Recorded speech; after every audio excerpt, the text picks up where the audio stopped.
Seja bem-vindo ao módulo dos pés. Então, nós vamos seguir uma linha. Então, vamos falar primeiro dos pés, depois joelho, depois quadril, depois pelve e depois a parte respiratória. Então, siga seguindo essa parte cronológica do nosso programa para depois entrarmos na avaliação postural em si. Para começarmos a fazer a avaliação postural, temos que aprender as principais disfunções dos pés, do joelho e do quadril e da pelve e a trabalhar a parte respiratória. Só assim você chegará no último módulo de avaliação sabendo fazer uma avaliação postural básica, ok? Então vamos seguindo em frente. Então, a aula de hoje falaremos sobre os pés. Então nós nos apoiamos em uma base de suporte. Então, nosso centro de massa deve sempre incidir dentro dessa base de suporte para que possamos descarregar o nosso peso de uma forma equilibrada e não sobrecarregar músculos que não devem ser utilizados naquele movimento. Então, vamos olhar a figurinha. Aqui temos mais ou menos a projeção do centro de massa. A pessoa está em pé, ela deve cair dentro da nossa base de suporte. Então, a base de suporte é feita pelos afastamentos dos pés. Então, o pé está afastado, aqui formou-se uma base de suporte. Quanto mais eu afastar os meus pés, mais eu aumento essa base de suporte, mais eu desço meu centro de massa. A minha projeção da carga no meu centro de massa, ele vai descendo no meu centro de gravidade. Então, quanto maior o afastamento dos pés, maior a minha base de suporte e mais equilíbrio eu vou ter. Então, temos uma base de suporte que é entre os pés e temos a própria base de suporte que é formada pelos pés. Então, vamos sempre nos ater a esses dois fatores. A base de suporte que está entre os pés e a base de suporte feita pelos próprios pés. Então, quando formos caminhando na aula, vamos destrinchando essa nossa base de suporte natural. Então, aqui o indivíduo está se inclinando na frente. Então, para ele manter esse equilíbrio, não cair nem muito para frente, nem muito para trás, o centro de massa deve se projetar na base de suporte. De cabeça para baixo, a mesma coisa. E assim, todos os exercícios de musculação. Então, em todos esses exercícios de musculação, temos que buscar esse equilíbrio, principalmente exercícios de cadeia fechada, como, por exemplo, o agachamento. Então, no modo de agachamento, falaremos com mais profundidade todos esses fatores, ok? Vamos ao texto. Cada articulação ou cada grupo muscular só é responsável por levantar ou movimentar o centro de massa que está acima dessa articulação. Então, o primeiro elemento que devemos analisar é o tornozelo. Então, são os pés, o tornozelo, a articulação talo-crural e temos a articulação subtalar. Então, tudo começa pelos pés. Então, todo exercício de membros inferiores na academia vai começar pelos pés. Independente da cadeia ser fechada, da cadeia cinética aberta, se não tivermos uma boa base de equilíbrio, uma boa base de suporte, que são os pés, o nosso movimento pode estar desequilibrado de uma forma ascendente. Então, posso acabar provocando uma alteração ascendente do movimento, seja num agachamento, seja num stiff, seja numa abdução de ombros, seja numa puxada.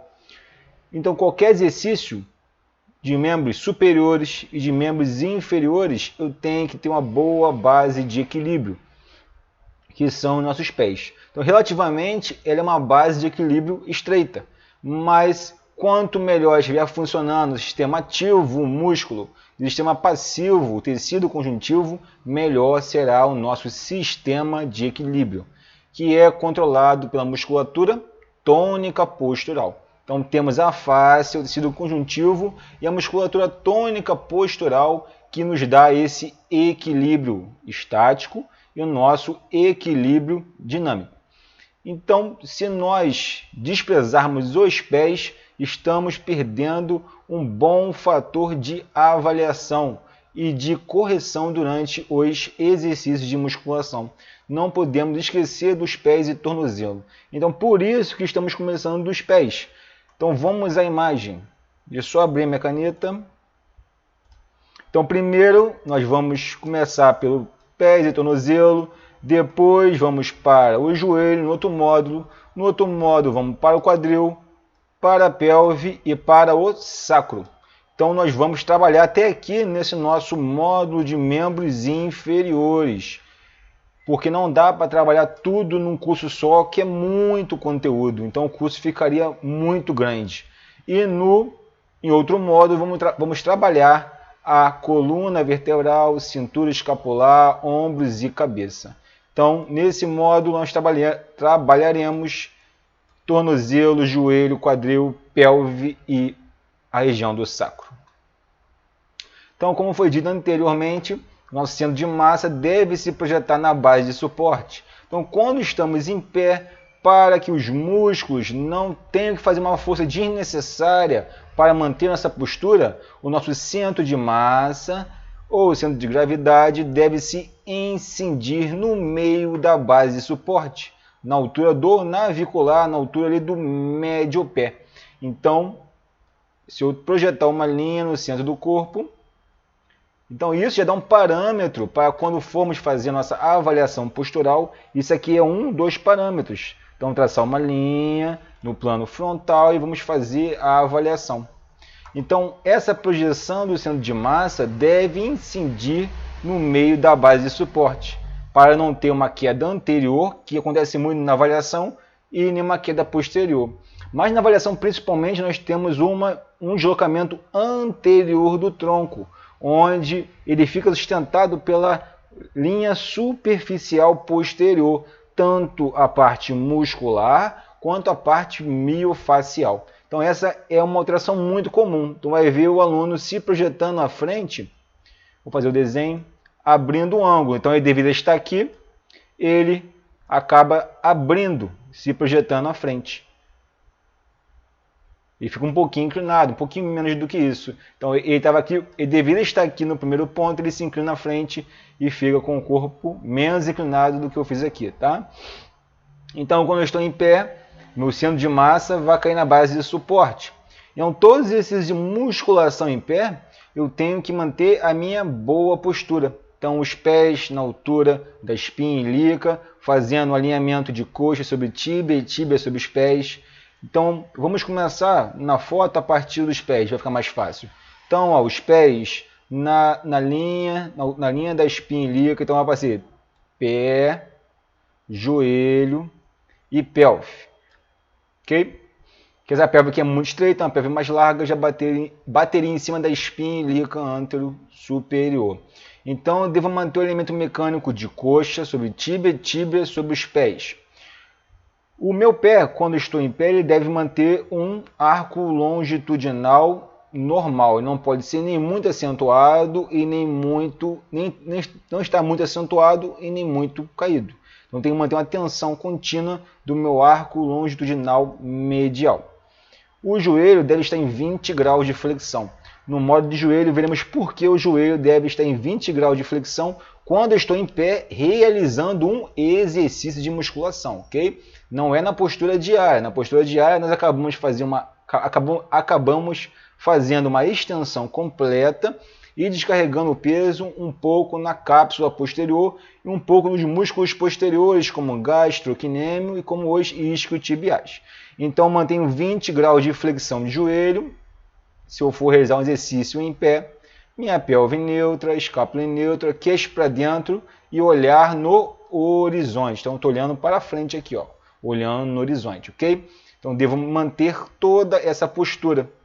Então, pezinho, agora lateral, ó, pezinho em neutro, o arco nem muito acentuado, nem muito baixo, uma flexão de joelho de 20 graus, pelo menos, a pelve neutro, nem antiversão e nem retroversão, escápula neutra, ombro neutro e olhar no horizonte.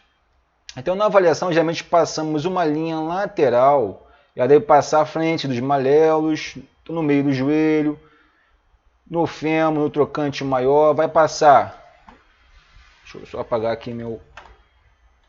Deixa eu apagar tudo aqui. Deixa eu tentar fazer com o mouse aqui. Se não conseguir, tudo bem. Manda, vai subindo, passou no trocante. Aí passei no meio do ombro e no meio do vidro. Okay? Então aqui seria a projeção natural. Então muitos acabam fazendo o quê? Uma inclinação anterior. Tá? Então quando eu inclino o tronco à frente, o meu centro de massa vai para frente do meu quadrante dos pés. Observe que aqui tem uma base. Então eu acabo deslocando o peso para cá. E quando eu desloco o peso para frente, quem vai ter que fazer mais força? A minha linha superficial posterior para sustentar e me retornar à posição inicial. Então, quando eu giro para um lado, meu centro de massa vai junto. Quando eu inclino para um lado, meu centro de massa vai junto. E sempre um músculo vai compensar. Aqui seria a linha espiral. Tá? Então, eu contrairia para esse lado para controlar essa rotação para lá. Então, eu estaria aproximando aqui e alongando do outro lado. Então, para todo movimento, alguém vai estar estabilizando e freando aquele movimento. Ok? Então vamos começar agora a destrinchar o nosso pé. Então primeiro temos que entender que o pé é dividido em 3 partes. Vamos à foto. Temos o retropé, o médio pé e o antepé. Então o pé não é uma coisa única, são em 3 porções. Tá? Então o antepé são as falanges e os metatarsos. O médio pé, articulação tarsometatarsial, e articulações médio-tarsais, tal, navicular, calcâneo, cuboide. Então vamos ter atenção bem ao navicular. Vamos falar bastante do navicular, que ele é um ponto de referência para a queda do arco longitudinal medial. Então quando o navicular está muito baixo, é sinal que o arco longitudinal medial está anormal, está muito baixo. Esse pé pronado pode trazer alguma patologia ou alguma lesão. A nível de retropé temos o talos e temos o calcâneo, também que falaremos muito nesse nosso curso. Então a articulação do tornozelo é a articulação talocrural. Então ela faz somente o movimento de flexão plantar e dorsiflexão. Então a articulação talocrural só faz movimento de flexão plantar e dorsiflexão. Mas também temos combinações desse movimento. Então, durante a flexão plantar, eu faço a flexão plantar e supinação e adução. Então, durante a dorsiflexão, eu faço dorsiflexão, pronação e abdução. Então, repetindo, flexão plantar, supinação e adução durante a flexão plantar. Então, durante a dorsiflexão, eu posso fazer dorsiflexão, pronação e abdução. Então, esse movimento de dorsiflexão, pronação e abdução é o que mais vemos ocorrer nas academias. Tanto eu fazendo exercícios de panturrilha, tanto eu fazendo o agachamento. Lembrando que agachamento eu vou iniciar com uma dorsiflexão. Então, se eu tiver alguma restrição a nível principalmente muscular de eversor dominando o inversor, então o eversor está fora, mas fora aqui é meu pé. Então aqui estaria o eversor, aqui estaria o inversor. Então uma dominância de eversor sobre inversor vai fazer o meu pé cair para dentro. Então durante a dorsiflexão, que eu quero uma contração excêntrica, eu quero que o músculo relaxe, mas ele vai ter uma contração excêntrica, eu quero uma sinergia do eversor com o inversor. Quando o eversor domina o inversor durante a dorsiflexão, eu faço o quê? Uma pronação e uma abdução dos pés. Então, esse movimento de dorsiflexão, pronação e abdução é muito comum, tanto em cadeia fechada, como no agachamento, leg press, quanto na panturrilha. Então, no nosso curso, vamos ver como podemos fazer uma panturrilha de uma forma correta, só mantendo a articulação em flexão plantar e dorsiflexão e não transferindo para a articulação subtalar, ok? Então a articulação do tornozelo ela faz 50 graus de flexão plantar, tá? É uma média, pode ser mais ou pode ser menos, e 15 a 20 graus de dorsiflexão. Alguns autores relatam 35 graus. Então vamos à imagem, ó. temos aqui a fíbula, a tíbia, o talos e o calcâneo. Então a tíbia apoiada no talos, a fíbula na tíbia, ambos apoiados no talos e no calcâneo, ok? Então, na vista anterior, tíbia, fíbula, talos e calcâneo. Então essa articulação acaba sendo uma independente da outra. Então aqui temos a articulação talo-crural e a articulação subtalar. Então em agachamentos e em flexão plantar só queremos manter nessa articulação. Não podemos transferir para a subtalar para não fazermos uma alteração que é ascendente. Se meu pé, por exemplo, pronar, caiu aqui para dentro, ó, pronou, eu vou rodar a tíbia para dentro, o fêmur para dentro, minha pelve vai desequilibrar, tá? Então vamos ter atenção a esse movimento. Então qualquer tentativa de movimento acima dessas amplitudes implicará em movimentos da articulação subtalar, provocando movimentos de supinação, flexão plantar e pronação na dorsiflexão. Então esse aqui é um movimento natural. Por exemplo, eu vou fazer uma caminhada, eu vou subir em uma pedra, eu vou fazer uma subida em algo muito íngreme. Então a minha adaptação da pronação é natural. Então algo muito íngreme eu faço a dorsiflexão. Como eu não consigo aumentar essa amplitude de dorsiflexão, eu faço uma pronação para eu aumentar essa amplitude de dorsiflexão. Então apoiei meus pés descalços numa pedra. Vou pronar, caio pronando, que é um pouco mais íngreme. Vou subir algo muito íngreme. Eu vou fazer a dorsiflexão, pronação e faço a flexão plantar. Então eu subo, prono e venho fazendo a flexão plantar para eu conseguir me locomover. Então a pronação ela acaba aumentando a amplitude da minha dorsiflexão do meu tornozelo, tá? Agora, no treinamento, portanto, o treinamento em si, além do desenvolvimento da musculatura envolvida, deve visar essencialmente a correção dessas alterações, realinhando o tornozelo. Então, nós já falamos, vamos só ler o texto para reforçar. Então, a articulação talo-crural é uma articulação uniaxial, do tipo Guillemot, em dobradiça. Realiza movimentos de dorsiflexão e flexão plantar. A articulação subtalar, o eixo do movimento da subtalar é oblíquo e corre para todos os planos. Portanto, os movimentos triplanares, dorsiflexão, flexão plantar no plano sagital, inversão e eversão no plano frontal e adução e abdução no plano transverso. Como vimos em atividades diárias ou esportivas, em locais que eu tenho que fazer um grande ângulo de dorsiflexão, a pronação e a abdução acaba sendo um movimento natural do nosso corpo. Mas para a musculação, para o treinamento, temos que evitar. Então a pronação excessiva e pronação compensatória. Vamos ver a diferença das duas. Vamos ao texto, a definição. Pronação compensatória. A pronação compensatória é aquela que ocorre durante a movimentação da pessoa. A pronação compensatória geralmente é devido à falta de flexibilidade de sólio e mobilidade de tornozelo. Por exemplo, na corrida, no agachamento e outros. Vamos olhar primeiro a corrida. Na corrida, temos movimento normal de pronação. Então, eu vou fazer lá o choque de calcanhar, reação ao peso e apoio médio. Quando eu chego no meu apoio médio, eu vou ter um grau de pronação para eu dissipar essa carga no solo, aproveitar a energia elástica da fáscia, mais a força dos meus flexores intrínsecos e fazer a fase de impulsão.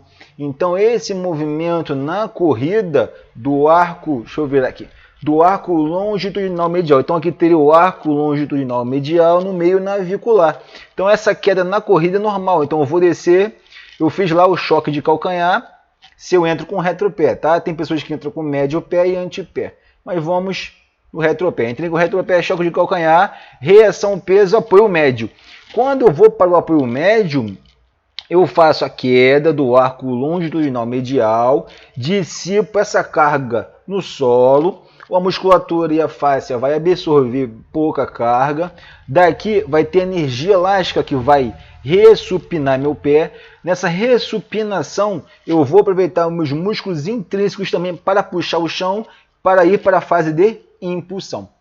Então, na corrida, a pronação é normal, sendo que se eu estiver com alguma deficiência do controle do arco longitudinal medial, seja pelos músculos intrínsecos dos pés, seja pelo tecido conjuntivo, pela fáscia, seja pelos músculos intrínsecos da perna que controla o arco longitudinal medial, seja por encurtamento do sólio, com uma restrição da dorsiflexão no sólio, provoca a pronação. Então, a pronação compensatória é para compensar algo que está faltando. Então, geralmente, quando a pessoa chega no apoio médio, se ela tem uma limitação da dorsiflexão do sólio, ela pode pronar. Então, deixa eu tentar fazer figura, mas não consegui não. Desenho não sou muito bom. Aqui. Aqui, tá bom. Então, a perna dele deve ir para frente, na dorsiflexão, na fase de apoio médio, onde vai ter um ângulo de dorsiflexão, flexão de joelho, flexão do quadril e uma leve inclinação do tronco à frente. Se ele não consegue fazer a dorsiflexão suficiente, ele pode provocar uma pronação para aumentar o ângulo de dorsiflexão para ele ir para a fase de impulsão. Então depende muito de como está a musculatura dos pés, da perna e a fáscia plantar. No agachamento, mesma coisa. Se ele tem uma limitação de dorsiflexão do tornozelo, ele vai agachar, o tornozelo não vai, prona para continuar a dorsiflexão, para conseguir agachar e manter a projeção do centro de massa e da barra dentro da base de suporte. Lembra que ele não pode nem muito anterior, lembra que ele não pode nem muito posterior.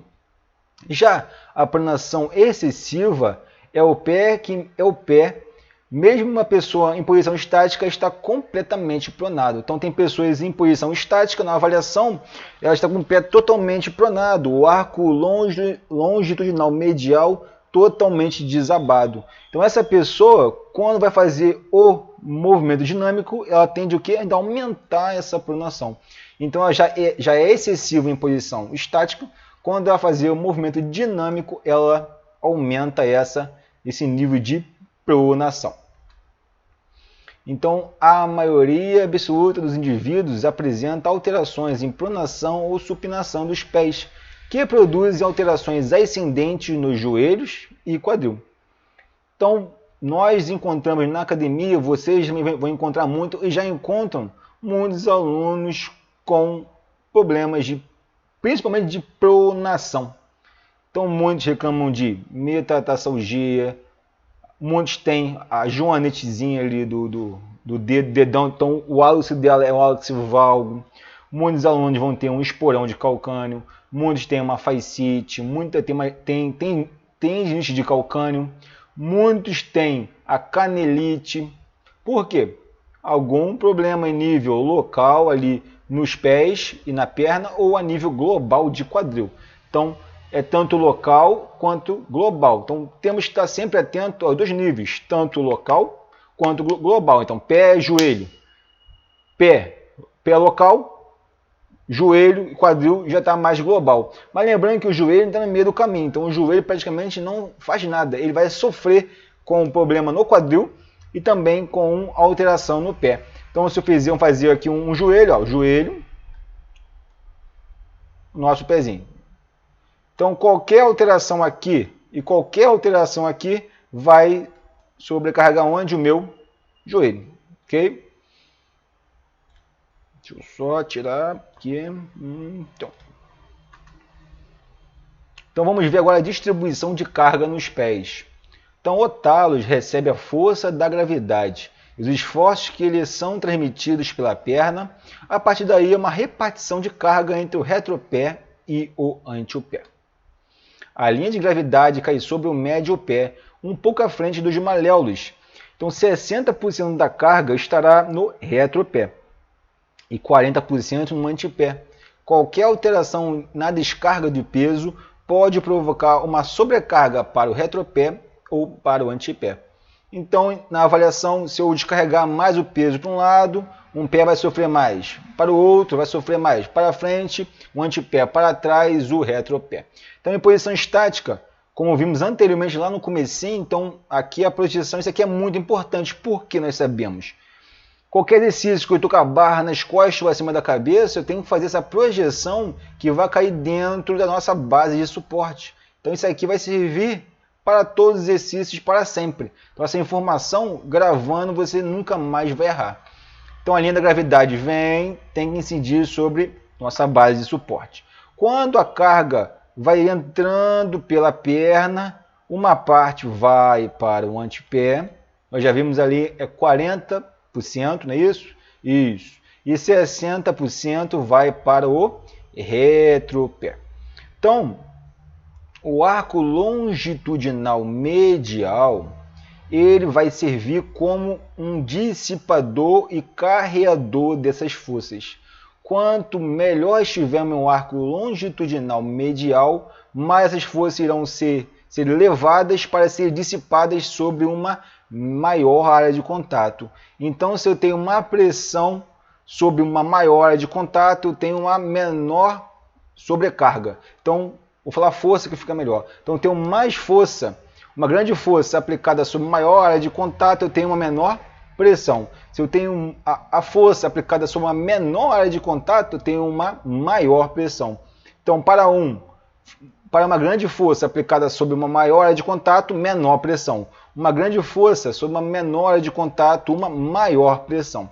Então, quanto mais o meu arco longitudinal estiver saudável e íntegro, menos pressão eu vou sofrer na minha estrutura ativa e passiva. Então, passiva ali seria cápsula, ligamentos, face mesmo tecido conjuntivo, a fáscia, e o tecido ativo seria o nosso músculo.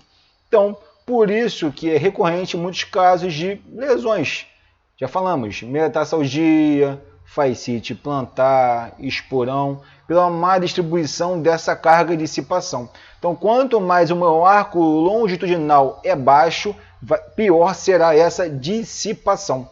Então, quanto menos eu dissipar no solo e quanto mais o meu corpo absorver essa carga, mais a chance de lesão. Essa também é uma das causas de canelite. Eu não dissipo a carga no solo, se a carga não dissipa para lá, ela vai ficar no meu corpo. Então, muitos têm aquela inflamação na membrana interóssea entre a tíbia e a fíbula. Causa uma inflamação, causa canelite. Temos também dores e lesões no tecido ativo, que veremos mais à frente.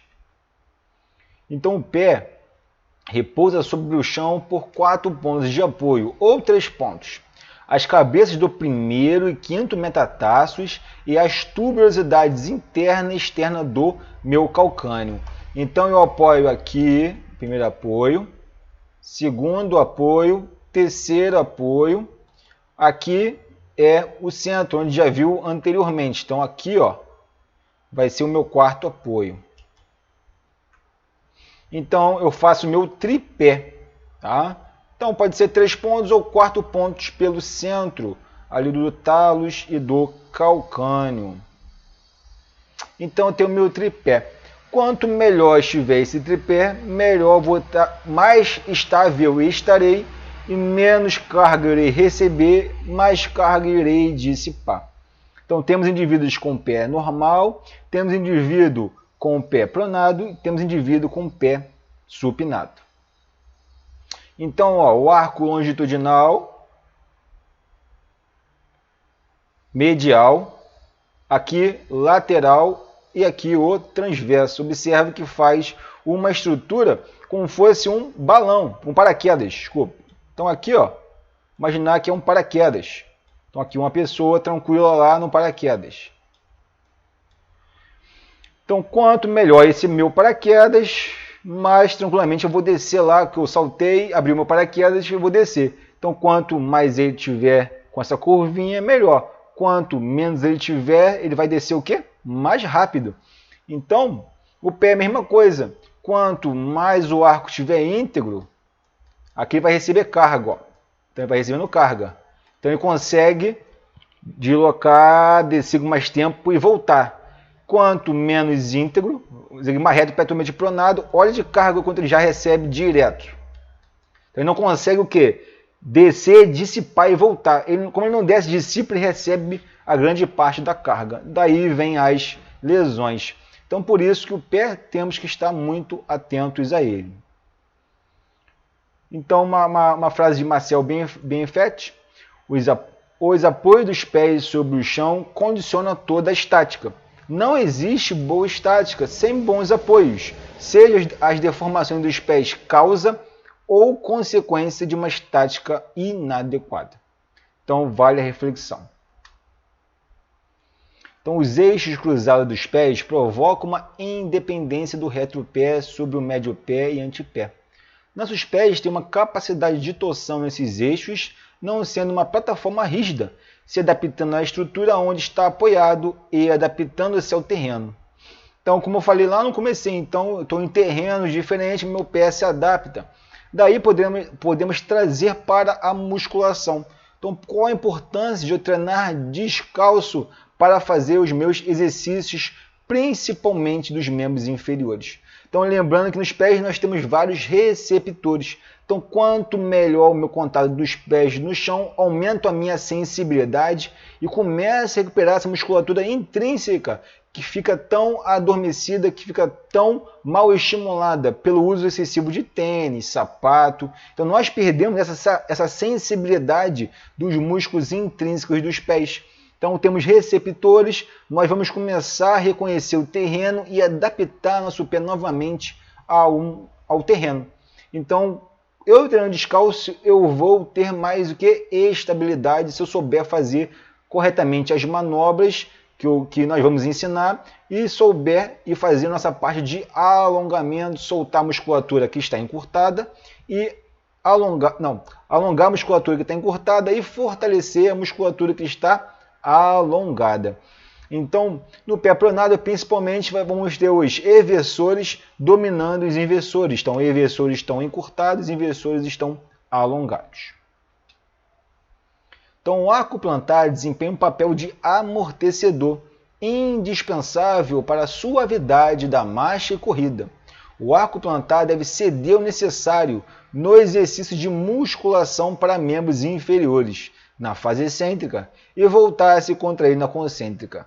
A pronação excessiva ocorre quando o arco longitudinal medial desaba, podendo ocorrer uma alteração ascendente de rotação interna de tíbia e fêmur e por aí vai. Então, no agachamento, por exemplo, geralmente falamos o quê? Para quem tem um pé instável e pronado, nisso a musculatura intrínseca dos pés. Então, agarra o pé com o chão. Então, com o halo cinzento, se aperta levemente o chão e mantém a tensão no arco plantar. Lembrando, quando vier agachando, eu vou aumentar meu braço de resistência. Então, o peso vai vir descendo, aumenta o braço de resistência para o joelho, para o quadril. A base vai incidir, nós já vimos, na altura do meu médio pé. Então, meu pé tem que estar mais rígido para aguentar essa carga. Olha o tamanho da carga que vai vir de cima, aguentar essa carga que virá de cima. Obviamente que não é só a musculatura intrínseca e a face plantar. Eu vou ter a musculatura inversora e eversora se combinando para sustentar todos os arcos de maneira neutra. Eu não posso ter nenhum domínio, senão eu faço movimento de pronação ou supinação. Mas principalmente no agachamento eu vou fazer o que? Uma pronação na fase excêntrica. Então, vocês já devem ter visto, o aluno vai vir, vai pronar e vai abduzir os pés. Então, faz igual um pé de pato, o pé dele vai para o lado. Então, ele vai provocar uma alteração na tíbia, na perna, rotação interna de tíbia, rotação interna do fêmur, a pelve vai cair para um lado, ele vai desviar para o outro, fazendo uma escoliose funcional. Então, o problema no joelho, no quadril, na pelve, na coluna, no ombro, está vindo de onde? Pode geralmente estar vindo de uma forma ascendente. Mas também temos casos que o problema vem de uma forma descendente. Então ficamos por aqui. Na próxima aula vamos entrar nos arcos longitudinais. Um grande abraço.